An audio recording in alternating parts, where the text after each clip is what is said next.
Catie from 90 Day Fiancé season 12, I think she's looking for a seeking brother-husband situation. If you've listened to D and I's coverage of Sister Wives, you know we think that that show is ending its journey and producers are looking for something new. Well, hold your cameras, go talk to Catie because I think she wants to create a big family of brother husbands. Well, we want to create a big family of channel surfers. So if you're watching us on YouTube, like and subscribe. Hit that fucking button. And if you're listening on Apple Podcast or Spotify, make sure you follow and leave a 5-star review. It helps the algorithm. But seriously, I don't think she wants a group of husbands or husband brothers, whatever it is. I think she just wants to kiss a lot. She wants to what a lot? Kiss a lot. All right. Well, channel surfers, we're not saying, or at least I'm not saying, I'm looking to kiss all of you.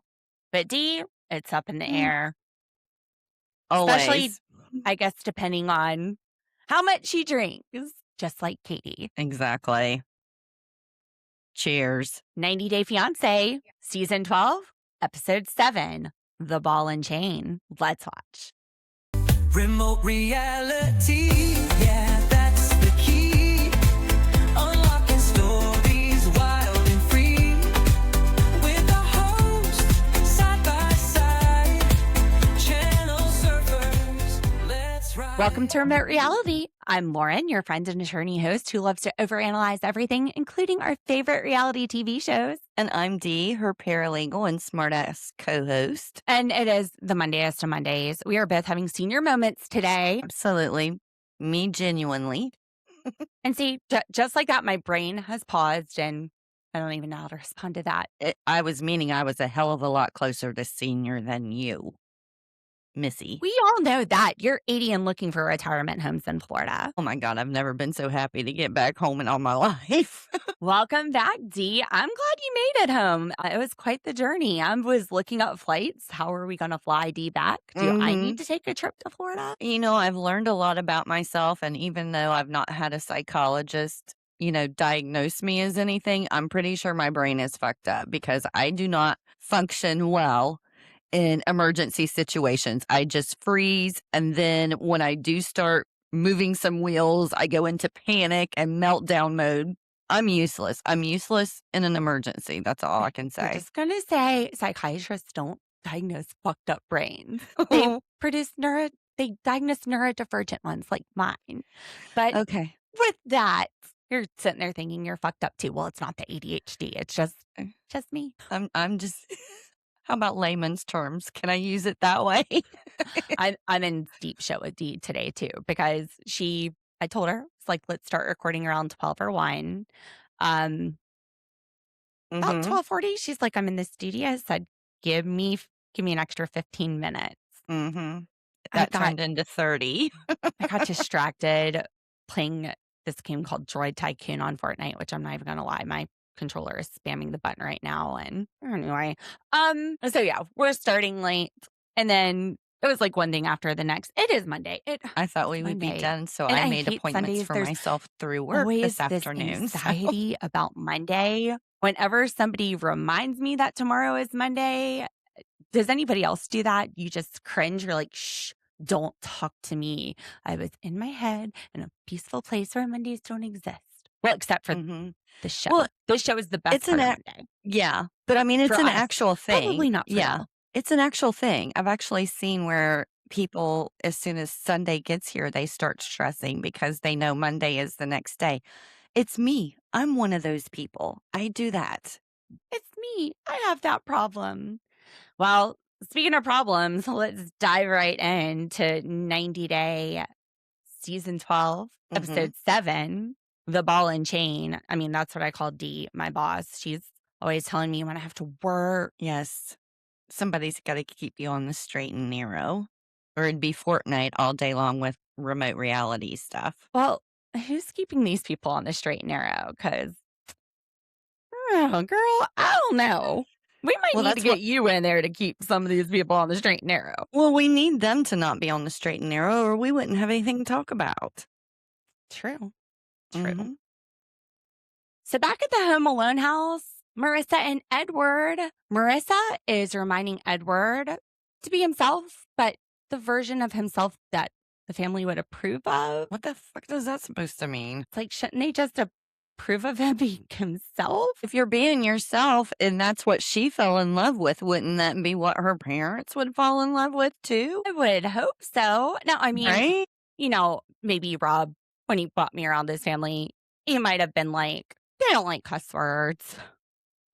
Yeah, They I don't might talk openly about sexuality. Well, yeah, but I think I think a lot of people know like those kind of boundaries when you're meeting the family, but everything else, I don't know. I'm getting the impression that she wants to change this man. Like every little nuisance that she finds with him, she wants to change. Do And that's not blame the circumcision on her, D.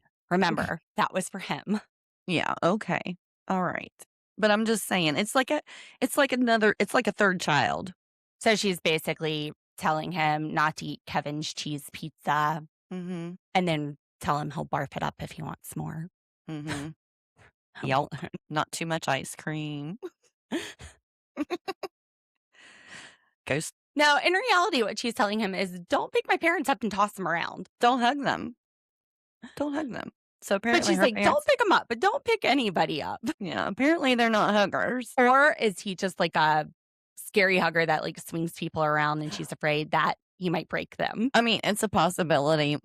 My family is huggers and my husband's family was not. So when he first came into my family, I think he was a little taken aback because everybody greets you with a hug and stuff like that. So that's what I was assuming she was saying. He likes to hug people, so don't hug him. Don't pick him But up. we have that Don't swing 'em qualifier around. that she adds, which is that he picks people up and swings them around. She's like, just let's not pick people up. Let's I not think do that would be part. fun. Come to my house then. You can pick me up and swing me around. I don't remember the last time somebody could pick me up ever since gaining 100 pounds of baby weight. But maybe they're more fragile. I don't know their life. I found Marissa talking about the Italian food, meatballs, I don't know what it was, and the tinfoil casserole dish. Mm-hmm. I thought that was an interesting conversation. It was very brief, but Edward doesn't think it's a big deal, and Marissa thinks it is.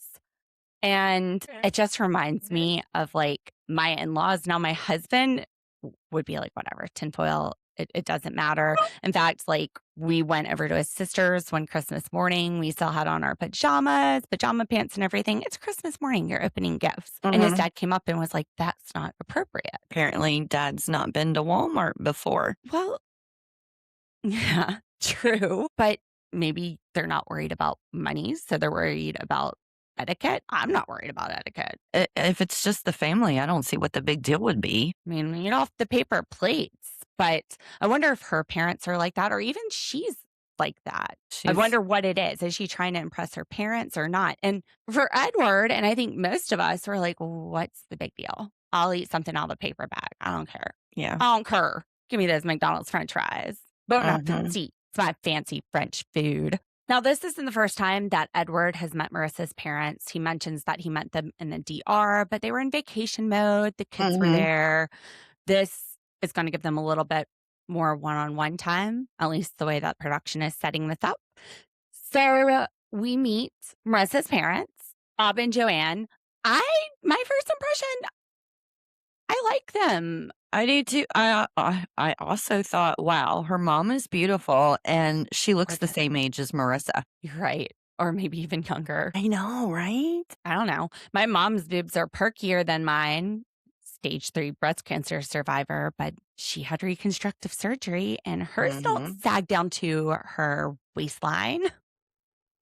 Go mom. Good point. Yeah. Go Mama C. But yeah, Marissa's mother is gorgeous. She's prettier than Marissa, I think. But I think her family seems really nice. They express the same concern that we heard from Michael. It's the children. And her mom is right. It's fun right now. Cole is jumping in bed and he's so excited to see Edward. But kids are going to have their moments. Like my 5-year-old slamming his door the other day and saying, you hate me. You both hate me because he had to go to his room. That's such a teenager thing to say, too. And mine's only 5. Right. Marissa's kids are getting close to being teenagers. So he doesn't know what it's like to be a parent, but he probably has an idea what families can be like. He has 2 brothers. I mean, I thought Joanne had some valid points, and she pointed out the red flags that I think a lot of these couples have. They all have similar red flags, differences in culture coming from, another country and their culture. What's he going to do here for work? Okay. Time out there. I think we have an editing trick in here. If you notice, we see her talking in ITMs about the red flags, and then we go and cut to B-roll, and then we cut back and she says he doesn't know what he's going to do for work here yet, and then we cut back to B-roll as we continue to hear talking and her saying what the red flags are. They might have edited that in if these people are as wealthy as the show is making it out. And seemingly Marissa has a nice house. Perhaps she has had some family inheritance, family wealth. They're not going to be worried about what he does. He's not there to financially support their daughter. She doesn't need that. No, but what they may be thinking is they don't want her supporting him for an extended length of time either. I don't know. I mean, if they're as wealthy as Who the cares, show right? is seeming to make them, it's like either half of any amount over, what is it now? 34 million for couples. Anything over that gets taxed, half goes to the government. So you have attorneys, people like me that, well, I don't do this part, but I understand it. Estate planning. They are able to give a certain amount away each year. And with a certain amount of wealth, even much less than that, your wealth is earning wealth with investments. So I don't think that that's really an issue. I think this is the show spinning it. Also, her mom says things haven't been easy for her before. We want them to be easy. We don't ever hear and see her say in one sentence that she wants him to be financially supporting her. She wants him to be the breadwinner. We only get that one little clip that's kind of cut in.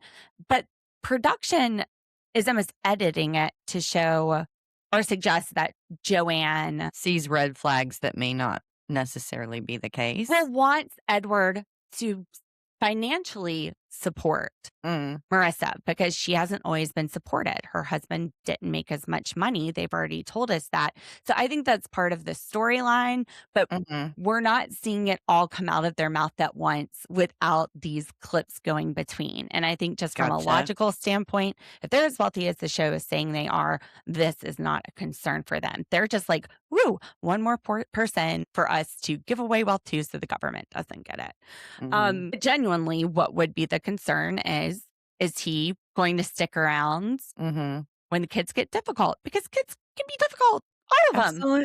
Absolutely. I'm always jealous of the parents that it seems like your kid has no problem. I'm sure behind the doors they all do. I think there's a trade-off, honestly. Since mine are grown, I can tell you exactly the one that gave me the most issues as a toddler turned out to be the easy teen, and the one that was the least issues as a toddler ended up giving me the most drama as a teen. So I think it kind of balances somewhere in their life. Like if you put up with a lot here, it gets easier at this point, or vice versa. I don't know. I still worry about mine. So I don't know that Mama C would agree with you on that one. Well, I don't know. Everybody's different, but that was my experience. She just thinks my brother and I always do everything wrong. Well, my kids would probably say the same thing, but trust me, from a mother's point of view, I don't think they do everything wrong. Now let's head down to Louisiana, where Mido is standing in the parking lot at night where Debbie has kicked his butt out and he's just hanging out wearing a cape. Yep. And he thinks he's been very patient with her.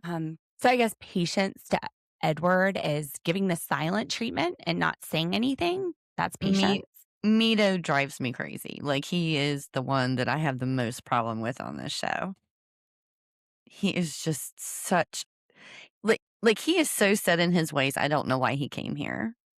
He should have known that he's not the marrying kind. So I definitely think that he's here to get his ass to Hollywood. Every time I see Mido, I think Midas, which Midas, I think it was a Greek or Roman, some sort of god that everything they touch turned to gold. I'm probably completely wrong on this. Channel servers, Yeah. let me know exactly how it goes. But I know everything you touch turned to gold. Yeah. Mido, it's like everything you touch turns to shit. Oh my gosh, I was sitting here thinking that. I'm like, if she doesn't say shit, I am going to, because that's exactly what I thought. Because what a shit show. Mm-hmm. Yeah, So the producers go up to Mido and he acts like he doesn't know what the hell just happened. He's like, I don't know. She's just crying. She said she needs conversation. Why does she need conversation? she has everything she wants, everything she needs. Like, dude, you were giving her the silent treatment. He always does. He pouts like a little kid. But he's acting like she's just crying. She's emotional. She's conversation for what? Like a normal human being relationships conversation, because conversation and communication are an integral part of relationships. Now her friends, they ain't having this shit. No, they said it went south really fast. They wouldn't take that. They feel sorry for her. Hell, I thought one of them was going to start crying over, she doesn't deserve that. I thought they were about to go beat his ass. I probably would have. They look ready to throw down. And one of them says this isn't how we treat women in America. I mean, there are douchebags here too. I wouldn't want to paint a whole culture based on this guy. True. Remember, in his culture, he's not married at 41. Right. He doesn't really seem to be the catch that everybody wants there either. I think his mentality is you do as I say, and that's it. Okay, but that's one it's thing. not open for It's discussion. another thing to shut down communication and block out your partner.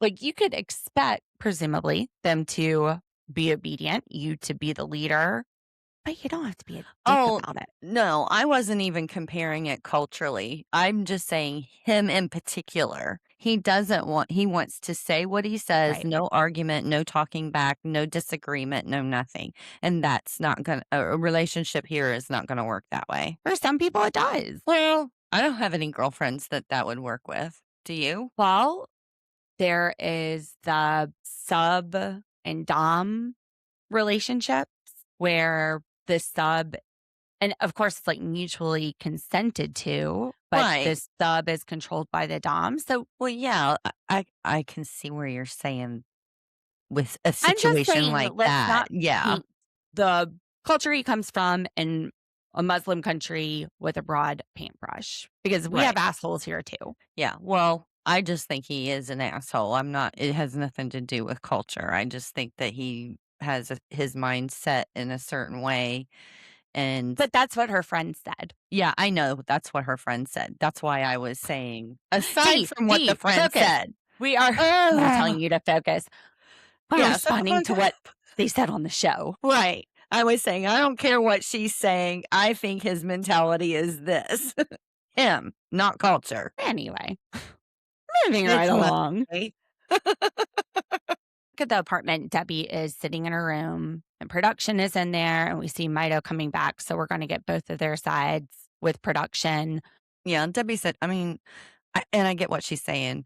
She was like unhappy. She was crying. She was wanting compassion from him, and she doesn't get it. Every time something happens, he is like, I don't know why you're crying. You have everything. I've left my family, my home, my country to come here. And she said he's throwing it in her face like every 2 days, making her feel bad and guilty for being there. We're making her feel bad and guilty for wanting him to be more of a partner, for wanting him to show up in the relationship. Mm-hmm. Your physical presence, Mido, that's great, but it takes more than that for a relationship. At least what most people, including Debbie, would expect. Now, look, this guy, he goes and stirs the shit up and then tries to blame Debbie when she has a reaction. Because what Mido is telling producers is, she was sitting there throwing my virginity in my face. And then you see a clip where Debbie's sitting in the car with Mido and says, you fucked that girl in Egypt, because there were just pictures. That's it. That's the end of the line that she said that. She said that because you are icing her out. You aren't talking to her. You aren't acting in any way physically connected to her.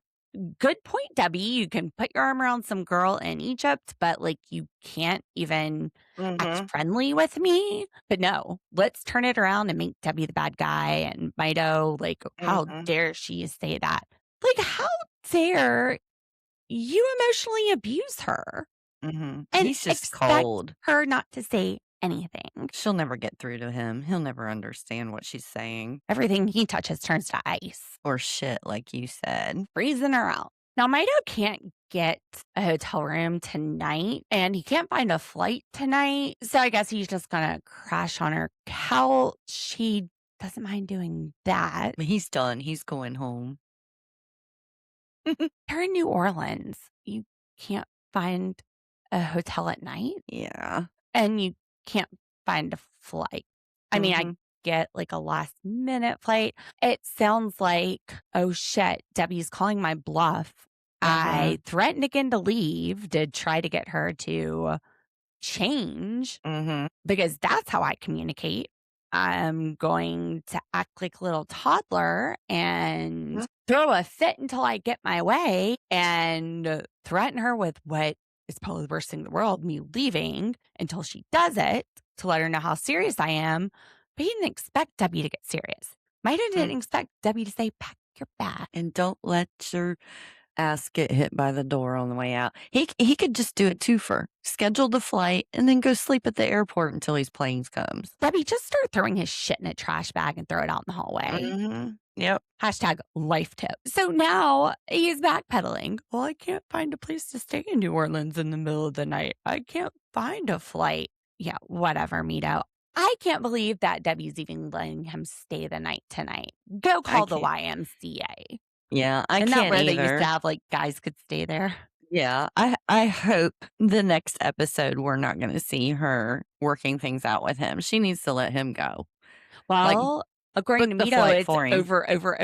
over, but we're only on episode 7. So somehow I feel like they're going to rebound from this. Mido is going to figure out a way to stay because he's bluffing. She called his bluff. But Yeah, Debbie, put your foot down because once you let him roll over you past this, he's going to keep doing it. He wants to be an American actor so bad. I think he'll probably forgive her, as he'll put it. Watch him come out and say, "Oh no, it's not real. I was just acting the part for 90 Day." Surprise! I agree. It's highly edited, but it's not acting. Some of it is. They do have reality TV people reenact things that happen. They're like, say it again, show us how that went down. So I feel like with Mido's acting, we could probably tell from the scene. Maybe. He's not very... Shae and Anabelle doll, they have smoothed things over. The spa day with Angie and his daughter worked. Angie has set Annabelle's mind at ease that she don't want anything to do with Shae. Annabelle is all yours. But we still need to deal with Nicole, his troublemaking ex. It's just, I'm still laughing at them in the ITMs where he was telling her she's the boss. And he's like, yes, I am the boss. And she's like, I am the boss. And he's like, you are the boss. You are the boss. Just made him keep saying it over and over. Don't get it wrong, Shae. That's right. She is the boss, Shae. You know where your ass is coming from. Here in ITMs, though, we see Annabelle say to Shae, I sacrificed everything. I left my family in the Philippines for you. You need to stay in line. Otherwise, I'm going home. How is that different than what Mido is doing? The difference is, to me, they're actually communicating what their issues are and trying to fix them. And she's like, if this happens again, I'm going home. Yes. It's just a different vibe altogether. It's a relationship. I agree. Communication. She isn't like holding him hostage emotionally and then threatening to leave. She's letting him know what the problem is, not giving him the silent treatment. Yep. And making him guess which thing it was. Like, I'm sure if you ask Debbie, she can guess something that may have ticked Mido off, but really she might just be running through all this in her head, worried, anxious. Here, Annabelle has communicated with Shae this entire time about her concerns. So Yeah, Yeah. absolutely. And I was going to say, when Debbie was saying, oh, he just keeps saying over and over he's going to leave, he gave up everything. I don't think there's anything wrong with a stressful situation. The partner reminding you, I gave up a lot. Like this, Mhm. I'm going through a lot. This is a lot emotionally that I've put into this. Yeah. Please be It's considerate. it's the context. Right. And Mido's the way that it's said. Yeah, Mido's context is said almost as a competition for whatever emotion she's feeling. It's not valid because he did this. Well, here's another distinction between Mido and Debbie versus Annabelle and Shae. Mido and Debbie, Mido is saying this in the heat of the moment when things are still tense and high and stressful, whereas Annabelle is speaking about this to Shae later. It's a calm tone. It's, Mm-hmm. I care about you. I gave up all of this. So think about me in these situations and, Mm-hmm. don't go looking at titties of your Mm-hmm. friends because you want to see their boob job. Right. So, it's in a space where they're both smiling. They are having a good interaction at the time. So I think it comes across better. It's something that Shae can hear and understand and appreciate versus Mido's in the heat of the moment feels threatening. Right. The timing is important too. Actually, very much like Shae and Anabelle together. I do too. They're fun to watch. They are both very lighthearted. They have this relationship where she kind of picks at him and he takes it. Of course he's gonna take it. He And we knows know how her. he takes it now too, because she says you need to lose weight so we could do more positions than just me riding you. And he goes, but that's my favorite one. So Shae had plans for the night. He's like, let's go out, let's grab a few beers, let's watch some football. And Annabelle's like, heck no, we're staying home. I don't feel like going out tonight. We're doing yoga. And herbal tea. And herbal tea. What kind of herbal tea do you think it was? Chamomile? Maybe sleepy time. Sleepy time. That's my favorite. Poison. She's just going to knock him off and then get his life insurance. No. Herbal tea.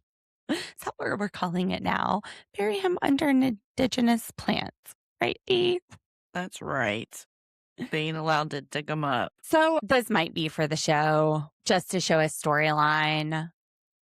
I would hope that once she's here and she's settled down, and this is what I would see as far as just how the relationship seems. She'd feel like, I don't want to watch football. Get out of the house so I can have some peace and quiet because he never shuts up. They're saying you're doing yoga and she has to tell him to shut up and meditate. And Belle's like, shut your mouth. Like, we're supposed to be quiet, Shae. We're supposed to be focusing on nothing. And you're talking. And that is ruining my yoga. So just go enjoy football. And look, we know that they're Bama fans. No, that was... They're from Kentucky. So what is that, Wildcats? Is it Wildcats in Kentucky? Yes. One of the girls I went to school with in middle school, we moved to South Carolina and they moved to Kentucky because her dad was the head coach for University of Kentucky. And we play them, my school does, in the SEC every year. But anyway, SEC football, college football, it's a thing. Like, especially in the South. What are you doing on Saturday? Like, a lot of people are watching football. People College schedule football. weddings around it. So, could be a big deal. But also, I think Annabelle probably wants Shae to leave every once in a while so she can have some peace and freaking quiet. Yeah, he does like to talk. But she's trying to get him healthy, so we'll see how long that lasts. Oh, yeah. She has Zumba potentially in the works, which... Shit. Even the healthiest a person, that's hard. That's some hard shit. I am not coordinated for Zumba. I tried. 15 years ago, when we had our office in Fort Mill, I used to do Zumba at the YMCA back there, and I couldn't even make it through a whole class. And I was a lot different shape in my 20s. I would still run for fun. What the hell was I thinking? Actually, there's a thing called runner's high. Like, you run and you get this. Yeah. Anyway, I don't get that anymore. You were probably thinking like I did. If I can exercise by dancing and get fitter, that's fun. But it was a workout when I was doing it. And like I said, I'm so uncoordinated. I could not keep up. I meant, what was I thinking running for fun? Oh, yeah, that's not fun. Like, you'll never convince me running is fun. Catie and Josh, they are still getting settled into the apartment. I think it's funny, the dichotomy producers show here. We see Josh, the camera focused on him, and he's in this little corner with his new L-shaped desk and everything's organized and set up.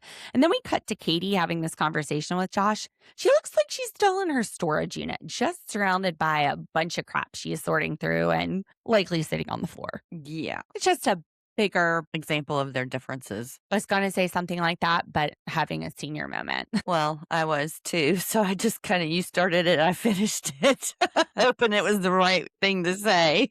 They're showing us the argument that they've been having since last week about furniture. So at one point, Catie tells Josh that she lived in Europe for a year and she doesn't have any empathy for him coming to the U.S., which we're comparing apples and oranges here. It's not the same, Catie. Yeah, that was different because, first of all, I think that was her work. If I'm not mistaken, wasn't she doing like pet sitting stuff, just going from one place to another? So she basically was living out of a suitcase. She knew she was going to be coming home. He's not planning on returning home. This is where he wants to stay for them to get married. It's a big difference. Psychologically, that has to take a toll to leave the place you've always known. Everything that's familiar. Yeah. Not just like the place, like the whole country. Just, it's not the same, Catie. It's not. And it's stressful. You know, I remember the first time I moved away from home and it was, Ohio to South Carolina. I knew absolutely nobody but my husband, just had a baby. And, there's no, hey, Mom, can you come help me? I mean, I moved around a lot growing up. But I think leaving and going to a different country would be different. Absolutely. But I mean, just the idea of, he moves somewhere where he doesn't know anybody but her. Right. That's what I was getting at. Well, and he doesn't really know her now, does he? Because secrets are no fun. Secrets hurt someone. What we know is that Catie has a friend named Ryan. And they met in a run club and they traveled the world running together. And in her wild era, which isn't now. Wait. She said chaotic era. And I'm thinking, you're still chaotic. What do you mean in your chaotic era? DLC. That's what we need producers to do. We need the tea on the chaotic era. We need a whole show on the chaotic era. If this is not the chaotic era, I would love to see Catie chaotic era. I think it involved giraffes, a baby pool, and Jell-O. See, I'm going to say it involves spin the bottle for sure. As much as she loves to kiss. How is that different from the era we have now, though, Dee? How is that any different? So she made out with Ryan a few times. Josh doesn't know that, but it's her birthday. She's inviting all her friends and then Ryan there. And she doesn't like having this secret, which, apparently Ryan was there twice when this happened. But if you remember in the first episode, they said that Josh was out at the bar and she was making out with all of his friends. And she goes, make out with me. And he's like, no. And then they went home together and made out. So clearly he's been around her making out with other guys before. And that was before they were exclusive. I mean, shoot, my husband and I were friends for years before we dated. So I've seen him with like other girlfriends and stuff before, but that was before we had any romantic interest in each other. So when was this? Like how recent? Well, like where in the spectrum of Josh and Catie did this fall? Yeah, I don't know, but I feel like it definitely is something he's not going to be happy about because she keeps referring to it as a secret. So if it's something he would be okay with, then obviously she would be saying, oh, by the way, Ryan's coming. But she's not. Or is production saying, let's talk about the fact that you made out with guys in a time where you were also hanging out with Josh and he was around, and let's frame it in a way to create. That's a possibility too. Yeah. Just a little twist on the truth, as reality TV does. I don't know. Because he knew about other people she made out with before. So, I mean, he knows that she's making out with people since they've been together. I mean, at this point, it's probably easier to say who she hasn't made out with. I feel like it's a platonic activity for her. Making out. It's like, hey, I'm just going to go and do paint and wine with my friends. Hey, we're just going to swap spit for a little bit. It's platonic. I don't know that there's any emotions involved. It's kind of like those. Have you seen those people that you can pay to cuddle with you? There's like I've professional heard of something cuddlers. like that. She should be a professional kisser then. She should get paid for what she loves to do. Do what you love and you never work a day. That's right. Thomas are riding in the car after Paula got on Thomas for cooking eggs and meat in the apartment. And he turned around and glued her perfume bottle closed, which he had just said was very expensive because apparently he's saying he's allergic to it. I think you could have handled it a little bit better than that.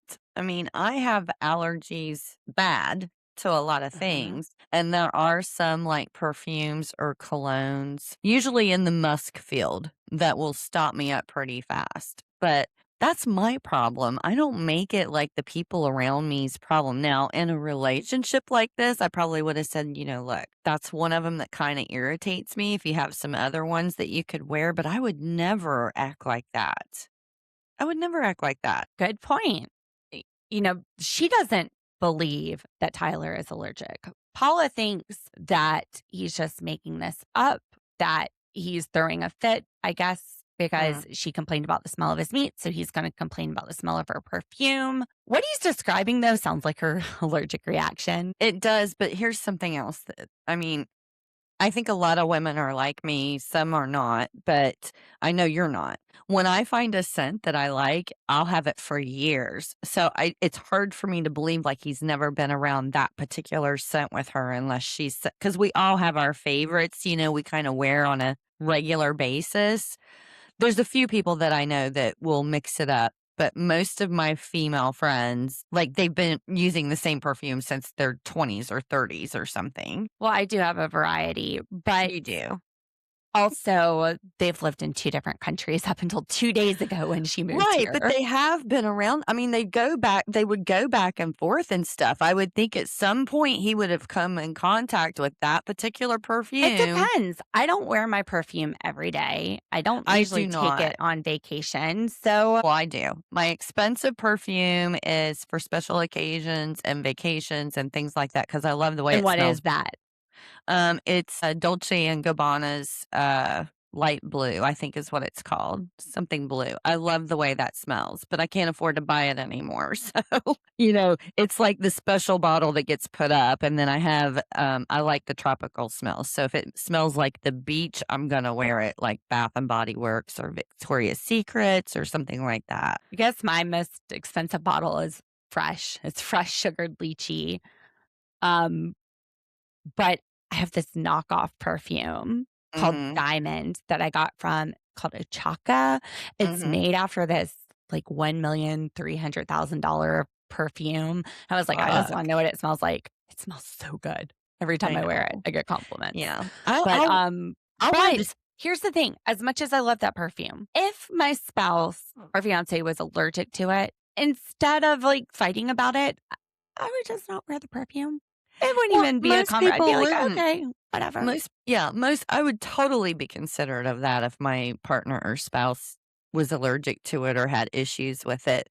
Now, the guy I was engaged to before my husband, he was allergic to mustard. And that's my favorite. That's like my absolutely favorite condiment. I was even going to give that up.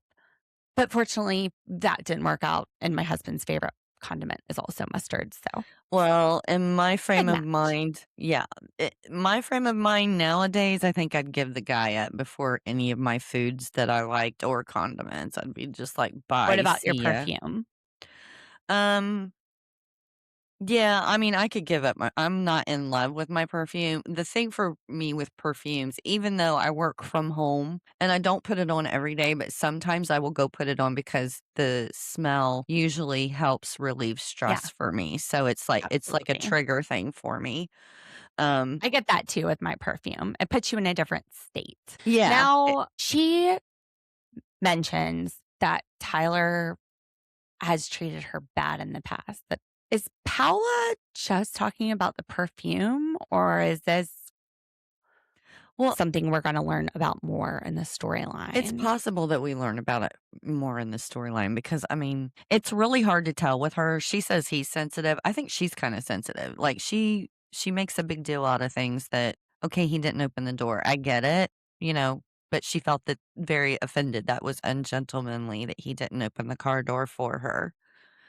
That's nitpicking. So Rash got white girl wasted. Did you know what that meant? The phrase before, I just thought it was funny when Mallorie referred to him as getting white girl wasted. I did this weekend. I went to a party on Saturday. I had 2 Jello shots and a Bud Light, and I don't drink that much. I could not handle it.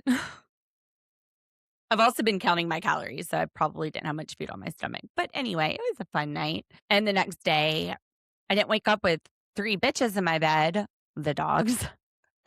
Rash wakes up with the dog. He was cuddling one of the dogs, too. He had a very good night. He looked very comfortable with him. I feel like maybe this was an issue that they got past in the shows. Like, let's show them how stressful it is. But maybe when they come over to film, the dogs are always in there and they're just like, oh, we'll just incorporate it. Anyway. Yeah, he didn't have the walk of shame look on his face at all. No, he was proud. He was proud of them bitches. So, and I guess everybody knows that bitch is a female dog. Yeah, funny story. My daughter, her initials are SB, and she says that her boyfriend tattooed them on her initials on himself. And so I texted her and I was like, so he tattooed some bitches in quotes on himself. And she was like laughing and stuff. And I was like, it's probably good that she has those initials. If anything ever happens, he probably will say, no, that stands for some bitches. I've never heard that before. What else are you going to do with SB? Suck balls? Well, I don't think he wants suck balls tattooed on himself. Are you trying to create a thing? SB is now some bitches. Yeah. Anyway. Wait, it's some beaches. You can tell I'm tired. I'm sorry. He is still white girl wasted. So Rash and Mallorie are having a conversation about the party as Rash is chopping vegetables, cooking in the kitchen. He's frustrated and he's holding this knife in his hand, and Rash just he's really getting aggressive with those peppers or whatever the hell he was He's cutting. cutting them really well. I was watching him and I was thinking the conversation they were having, I would not be having that conversation while he was holding a knife. No. Sir, put that knife down. Put that knife down, please. Yeah. But what he's making is this meal that apparently lights your butthole on fire, which Mallorie doesn't understand what he's talking about. But back in college, I got this brilliant idea. I was going to take big, like queen olives and pour Texas Pete into them and just eat those.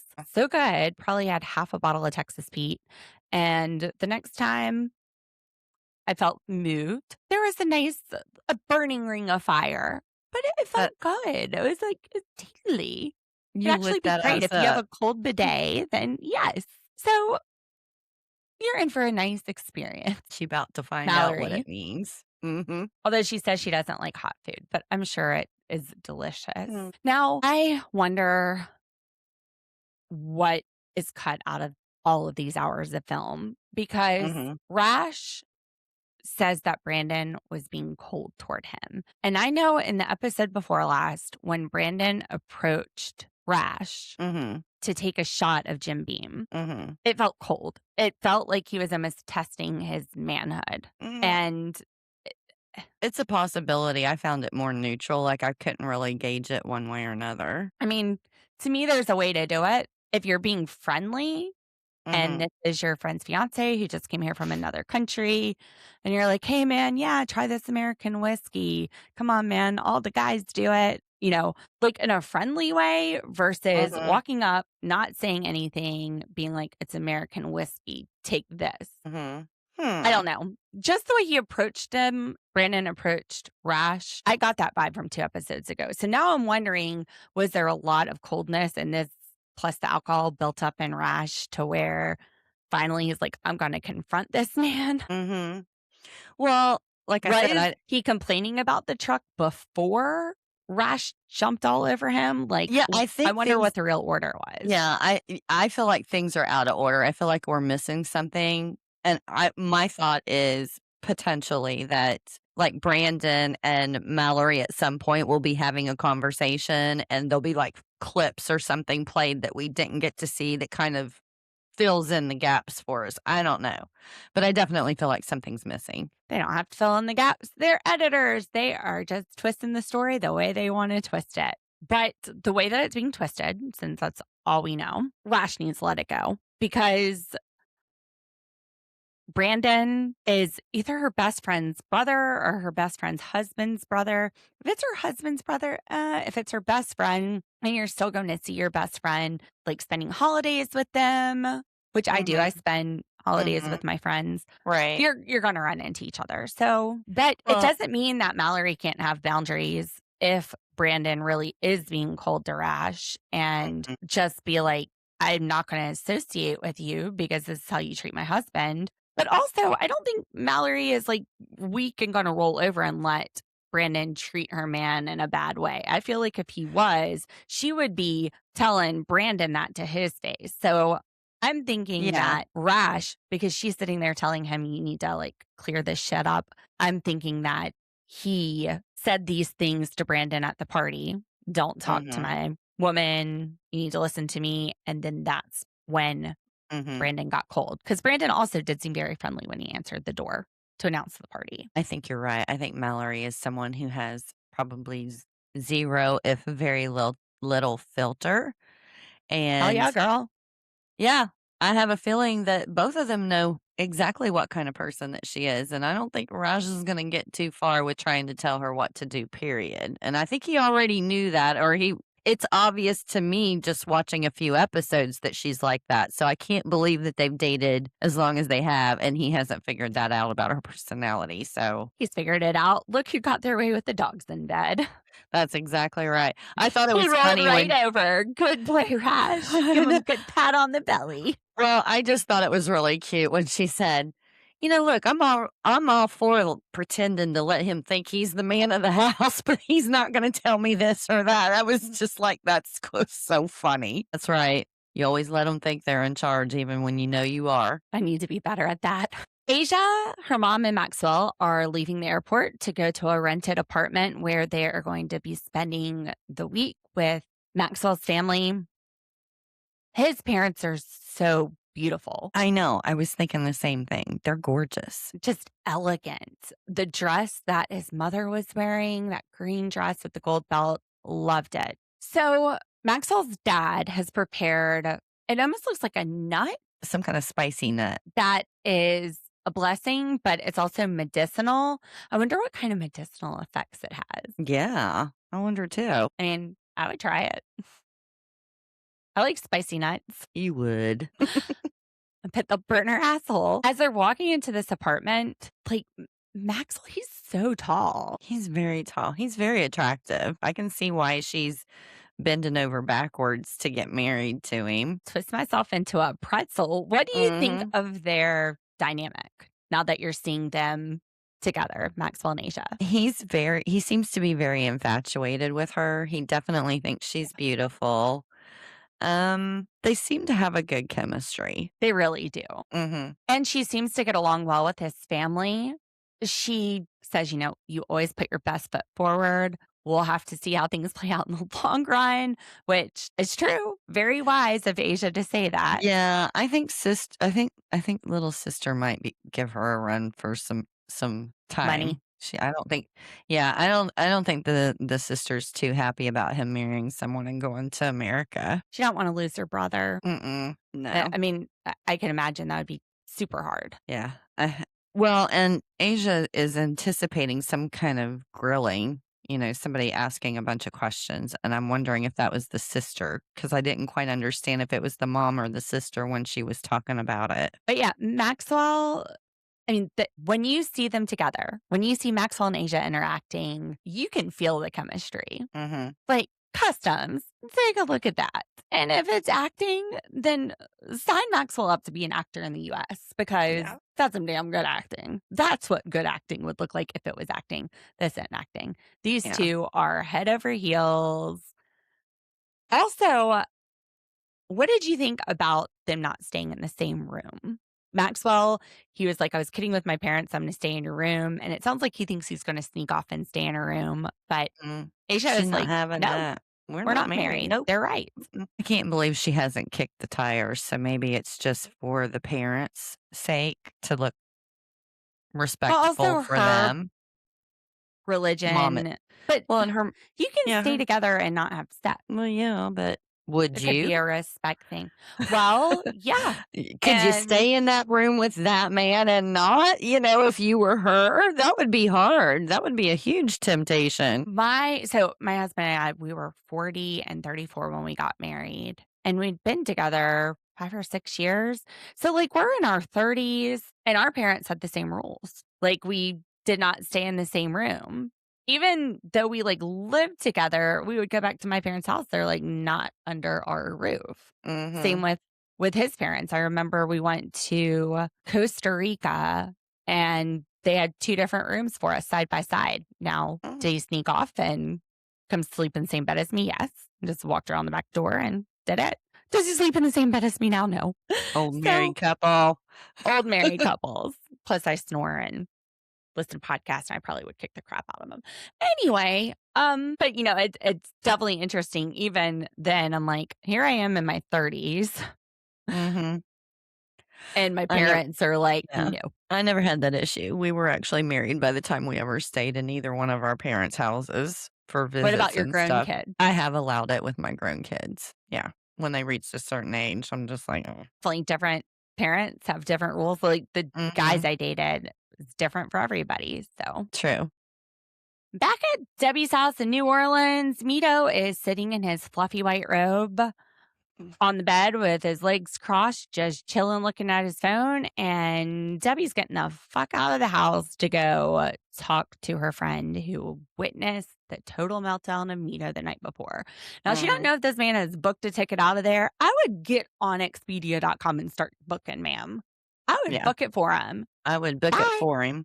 Bye. He doesn't even act like he has a care in the world. He's just chilling out, and she's still upset from the night before. She's It's like, this man weird. is in my space. You need to leave. Yeah, it's weird. Now, her friend acknowledged everything that I was thinking at the beginning of the episode, which is telling a woman to shut up. That's not cool. It doesn't matter what culture it is. It is rude everywhere.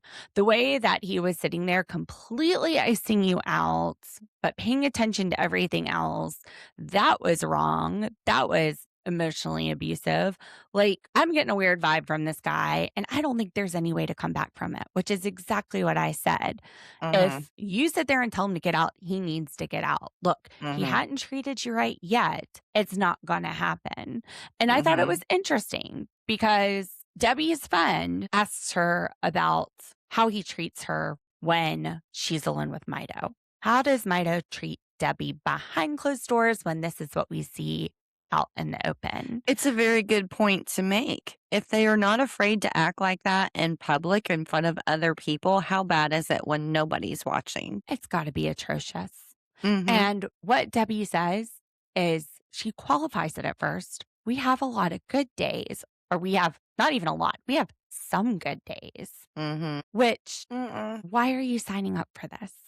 Her friend If you're said, only having some before you get married, and then you add the stress of sharing a life with somebody. I thought her friend said the most real thing with this couple. She's not seen anything genuine from him. His behavior with Debbie doesn't seem genuine or authentic care whatsoever. Well, Mido cares about himself. That seems to be his top priority. I don't know that it wouldn't be different with anybody else. This is not a Debbie thing. This is a Mido issue. This is why Mido is in his 40s and single. And I hope that she realizes that. I hope that she's not going to make excuses for his behavior like I've seen some people do in that situation. You know, like, whoop, well, maybe I shouldn't have said this or I shouldn't have done that. There are some things that no matter what you do does not qualify the behavior that you get from the other person. Like, what could she have possibly said for him to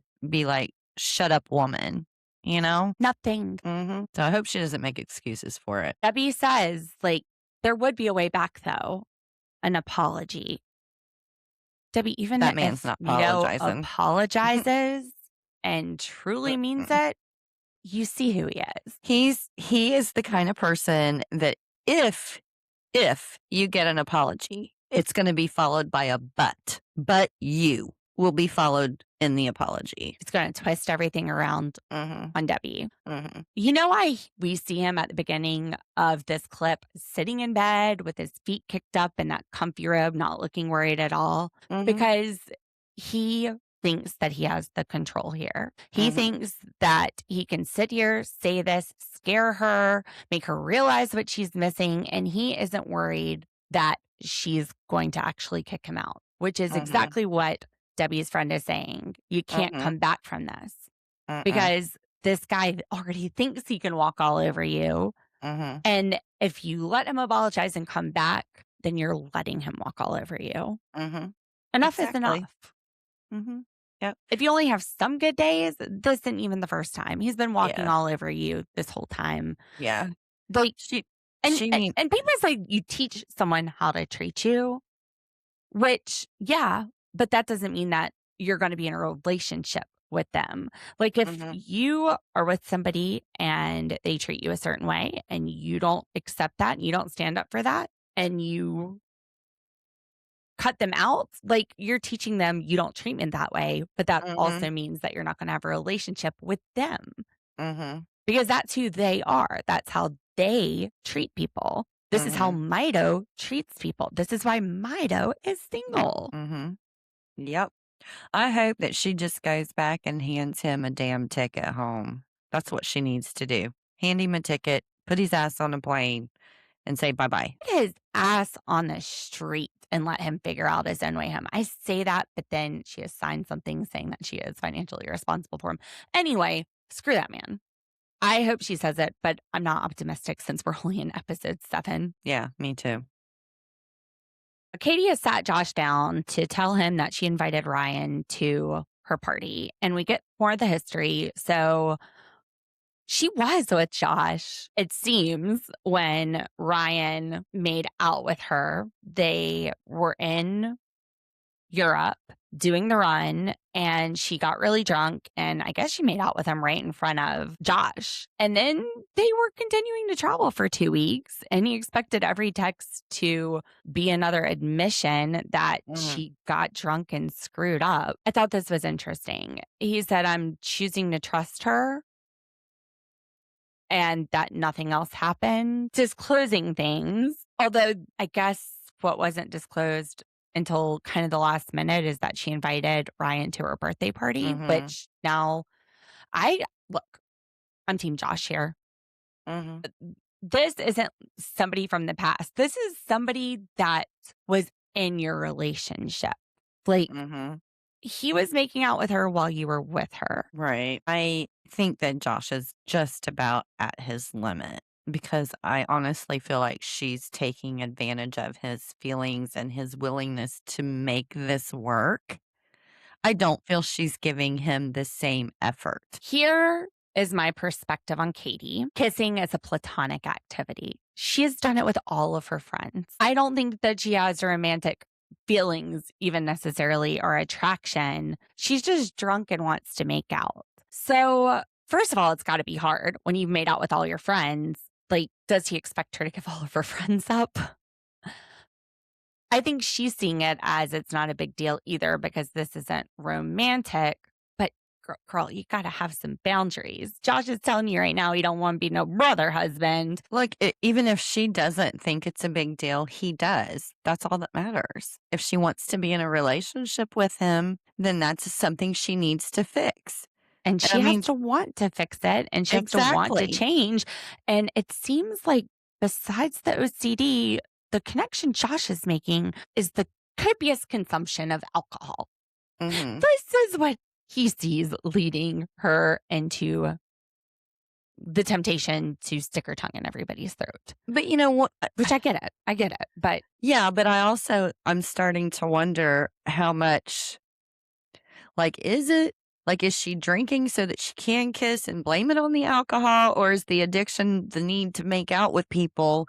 And if she's not drinking, then she can't use that as an excuse. I mean, it's just weird what would you to tell me. Josh to do? My gut probably would be, this is not something that I think that she's going to be able to change. And if you're not happy with it, you're going to have to walk away. I would tell him to run because Mhm. let's say it is the alcohol. We don't only have a kissing problem. We have what Mhm. looks like an alcohol consumption problem. Mhm. But I mean, That's there, hard. yeah. But what I was trying, I guess, I mean, I know there's sex addicts. We hear about it. Maybe she's a kiss addict or something, and she just uses the drinking as an excuse. She's not going to quit the drinking because then she Yeah, but doesn't is have an she like excuse. thinking about kissing all the time, every day? Does she have to like make out with people at work? It seems like her addiction may be alcohol because she's not like controlling the amount. It's like even though there's Mhm. negative repercussions in her life from it Mhm. and in her relationships from it, she's still not seemingly concerned Mhm. about drinking. Edward is facing the firing squad with One. Carla and Joanne. So they're sitting outside.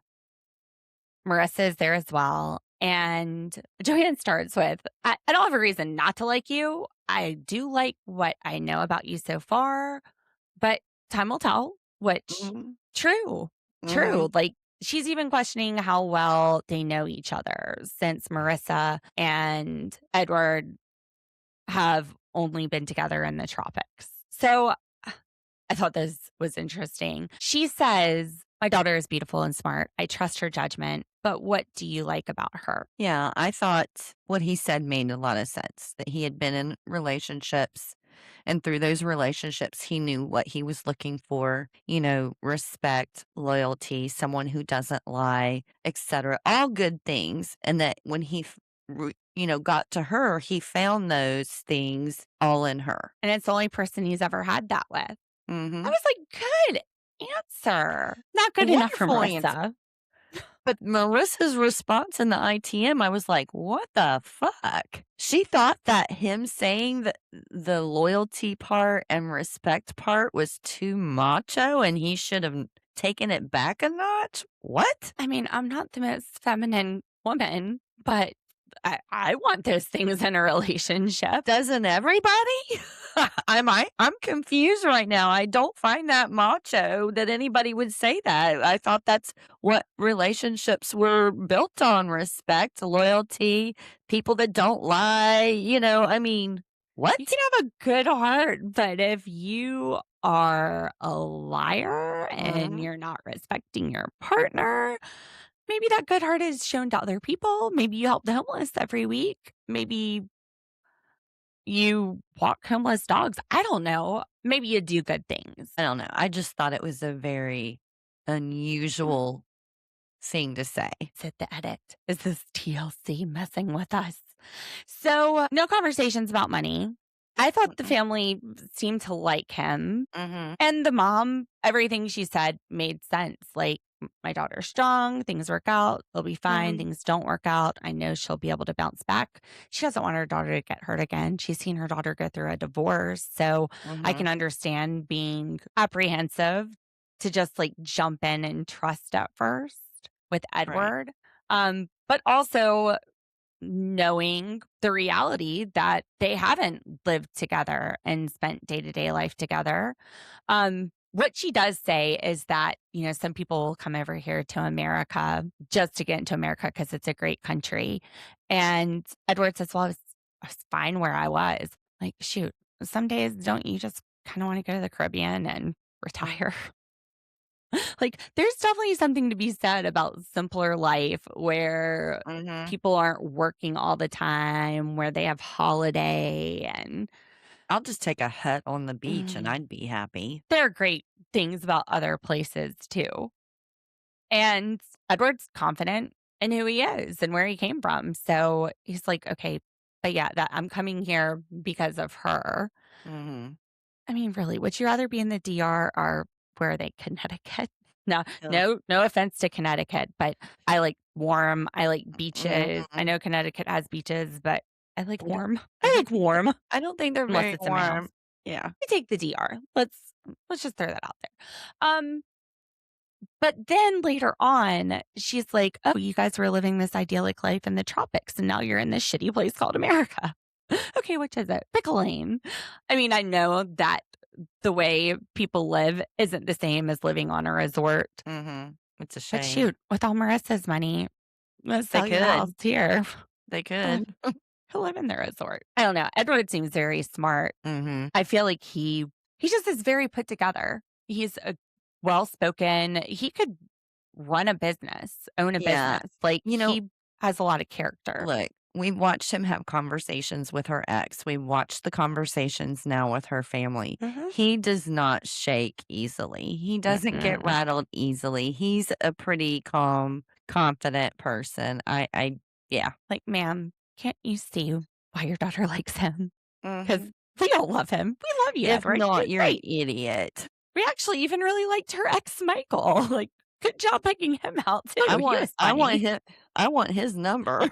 D was ready to slide into his DMs. That's Yeah, I right. mean, I trust Marissa's taste as a 2 for 2 as far as I'm concerned. They're are unpacking back at their apartment, and Paula has this rock, black tourmaline, I think she said, which it was a $250 investment. She's got 2 of them. She's looking for the baby one, but this was a $250 investment because it is going to bring more money, more material possessions her way. Now, Tyler's thinking it's a load of crap, but look, she found you and Mhm. she's getting stuff, isn't she? Mhm.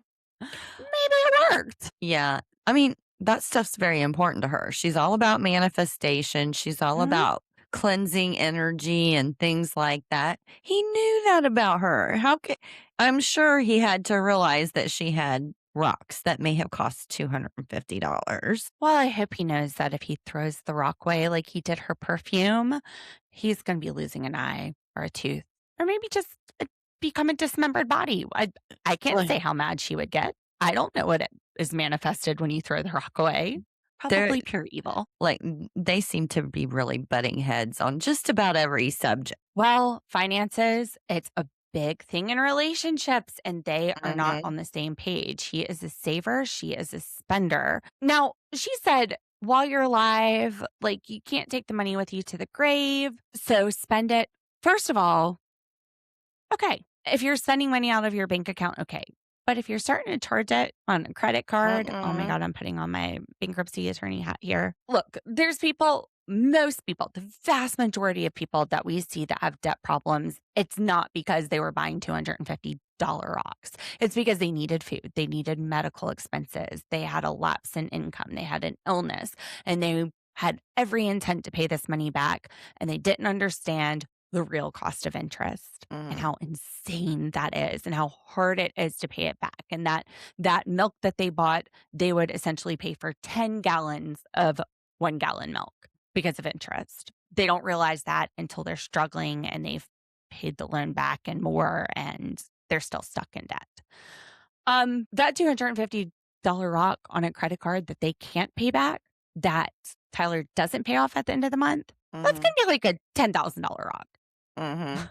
So that's where it gets scary for me. I mean, also, I'm extremely conservative when it comes to finances as far as put money aside for emergencies. Like, I think just having been doing bankruptcy since my 20s, I've almost got like this Susie Orman mentality. I'm Mhm. definitely like more the saver.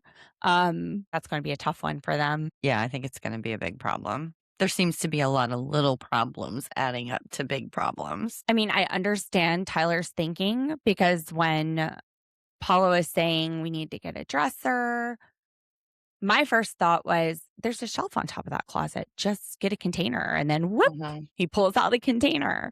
Mhm. But also, like, go on Recycle. See if you can find and recycle a used dresser. Go to Habitat for Humanity.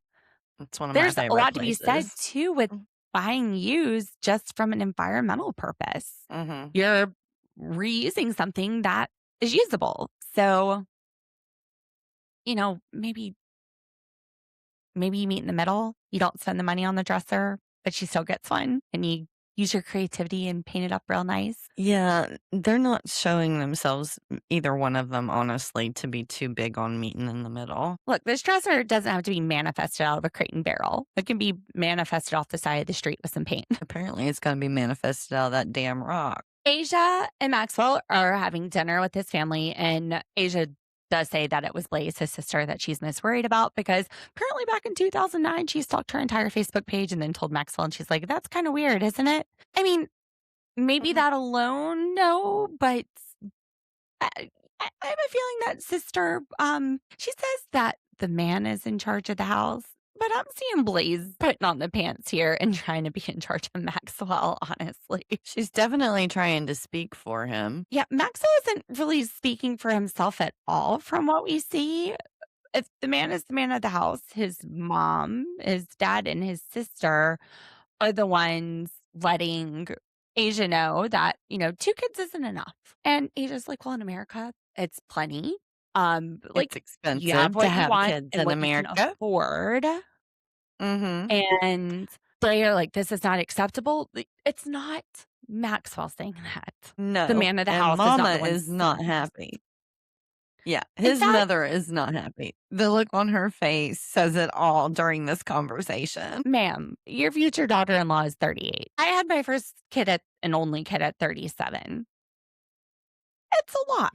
And I'm not saying, like, if you have a lot of kids, like my great-grandmother had 14 kids, you're not having them all at the ripe young age of 20. And I can't even imagine. But I think in those situations, you also have older kids helping with younger kids. So anyway, let Maxwell be the man of the house and have this conversation with his fiance. If that's what you believe. So I think Maxwell has a problem with it at all. His sister doesn't like that Asia is suggesting different treatments for him. Like, she doesn't like that. She sees it as her trying to changing his looks. But Maxwell's like, look at this before picture. Like, come over here. She's actually right. That was the skin, and he does look better with the peelers or whatever it was that she had recommended that he do. But this, I think, was more invasive, like something with his hairline or something. His hairline and his eyes. But if she doesn't suggest it, you may not know about it. Like, I didn't know about the eye thing until just now on this show.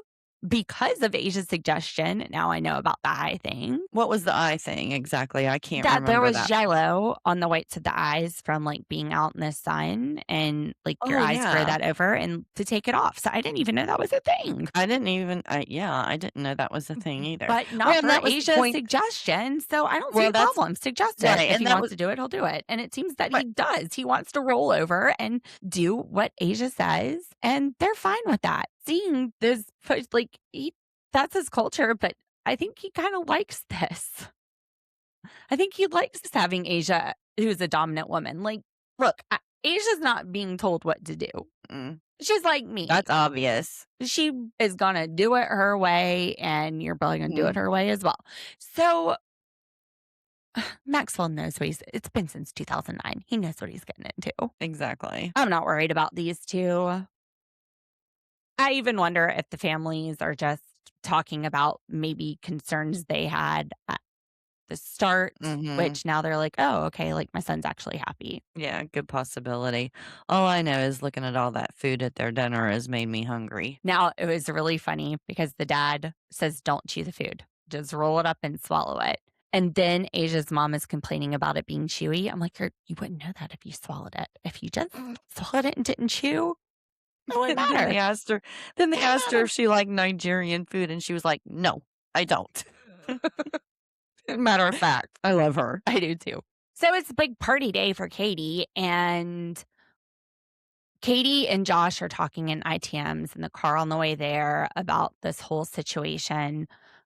Catie says that she would feel jealous and awkward if she was in the same situation as Josh, being around a bunch of girls that not only he had made out with before, but also while he was with you. I don't think she mentioned that part, but put that into context as well. But then she goes, but we're not in that situation, so we don't need to think about it. Katie, that's what empathy is. It's putting yourself into somebody else's shoes. Why are we rejecting empathy? Right. That's what I was getting ready to say. Does she just not recognize it or what? What does she call it, I wonder? Does she call it something different? She says, why are we doing that? That's not the situation. We're doing it because you think about how other people would feel in a situation. When you act, you think about how it affects others. Yeah. I have a feeling she's going to find out just how it affects other people when she does it. That was concerning. Mm-hmm. That was There's a a lot of concerning things thing. Huge red flag. There's a lot of concerning things with her. Absolutely. And I'm just wondering what my friend, the therapist, would say about this. I would love to know. Does she watch this? You'll have to ask her if she does. Find some good clips for her. Yeah. The other thing, why is this friendship so important to Katie? She's like, this guy is fun. He's fun to hang out with. If I was crying in the middle of the night, he might answer the phone. Don't you have other friends that might answer the phone? Don't you have girlfriends that might answer the phone? Might Josh actually be in the same room as you for you to just wake up and talk to? It's not like Brandon with Rash, where this was Mallory's best friend's close connection and the guy's just going to be around. And it was something that happened back in 2011 with Mallory and Brandon, not concurrently with her relationship with Rash. I can see, this was a betrayal of his trust in their relationship because it happened during their relationship. It just makes you wonder. Yeah, it just makes you wonder what in her makeup makes her realize that she should go ahead and invite this person to the party, that it wouldn't be a problem. Does not see it as anything romantic she's done. I'm telling you, making out is just sport for this girl. Look, when I was in college, I get it. It was just fun to get drunk and kiss some guys at a bar or girls or whoever the fuck. I'll make out with your dog. It was fine. I'm not gonna lie. I'll still kiss people's dogs. You stay the fuck away from Drake. I'd get the most snuggles out of him. Oh my gosh, he's so handsome. But I know. You're in a relationship where you've agreed to be monogamous. You're not coming through with what you told Josh your relationship was. And it's creating trust issues, as it should. And it's a lack of respect, honestly. It's just a total lack of respect. She knows For how their he feels about commitment. it. Yep. Yeah. She knows how he feels about it. It's a lack of respect. It's a lack of self-control. A lot. It's a lack of a lot of things. Ding, ding, ding. Is she even getting good kisses, or are these just all sloppy drunk kisses? Does she just have guys licking her side of her face? They can't even get it in the hole. What's happening? I have a feeling we're about to find out. So we get in the bar and Ryan finally shows up for Katie's party and she's over talking to him. Josh is talking to some other people, talking about how good-hearted she is. A little crazy, but she's got a good heart. Yada, wild yada. card. Yeah, she's a little wild card. I did think it was interesting, the guy walking around in the bar with a baby strapped to his chest. It looks like it just popped out. Well, she has friends that are married with kids. I know. It's just so small. Yeah, it's just so small. Normally, you don't like to take them out around a big group of people until they're a little bit bigger. So I was surprised at how tiny. And then my next thought was, my God, I hope she doesn't make out with that baby. I'm sorry. Oh, God. Keep the baby safe. Keep the baby away from Katie. Nobody's safe from Katie. Oh, gosh. I'm like, take it far. I was sitting here thinking, you know what, general service, I'm not judging because I took my son out the first time when he was 3 weeks old. I took him to Pride to a drag queen brunch. But, Yeah. oh, God, no. I'm sorry. But I was just like, no, keep it away from Katie, keep the baby away. But I did look, there was one interesting thing that I wanted to talk about because on the way there, we did not hit on the fact that she was telling him something about a kissing contest. And I was thinking to myself, okay, here's one of my points. She's not started drinking yet, and she's talking about the kissing and the kissing contest and all of this stuff. And I'm like, okay, she's got kissing on the brain. It's sport for her. Yeah. But anyway, she thinks Ryan and Josh need to talk. So they all go outside to talk. Josh looks at Ryan and says, "Why are you here?" Which I thought was weird. Like the guy was invited, but then Right. he's talking to Josh like he's in the relationship with Katie, and I'm like, wait a minute, what is going on here? What do you mean? I can't remember what it was he said, but he was like, There, and Ryan says, I've talked to her about what she wants. see, I think that's weird. Why is she having that conversation with him? Why is that conversation not with the person she's in a But we relationship don't know what with? the conversation is. It For just- all we know, that conversation is that she wants to spend her life with Josh, and she's told him that all this hinky-pinky that has happened before, it's got to end. For all we Okay. know, because that's the edit. Okay, I think So I would word it we'll different. see but yeah. next week. Well, again, this isn't necessarily what we're watching in chronological order. They're making us think we've got a Seeking Sister Wives episode coming up. I don't think that that's the case. So Josh is saying that Ryan is some fuckboy. That I'm not getting fuckboy vibes I'm off not getting Ryan. fuck I'm getting boy like vibes gay either. best friend vibes. Yeah, But these two are just friends and got drunk and got made out. drunk, and we're like, woo, this is fun. And they're like, okay, it's kind of weird though, because Mhm. I don't see you that way. But yeah, I wasn't getting fuckboy vibes off of him. No, not at all. Just me. Maybe he is. Maybe he's a total hot piece of ass. I don't know. Anyway, Channel Surfers, that is it for this week. We will see you tomorrow with 90 Day, The Last Resort. Thank you so much for listening with us. Make sure you like, subscribe, and share with a friend. Like Katie shares kisses, sharing is caring. And we'll see you tomorrow. Bye. Let's ride. Tune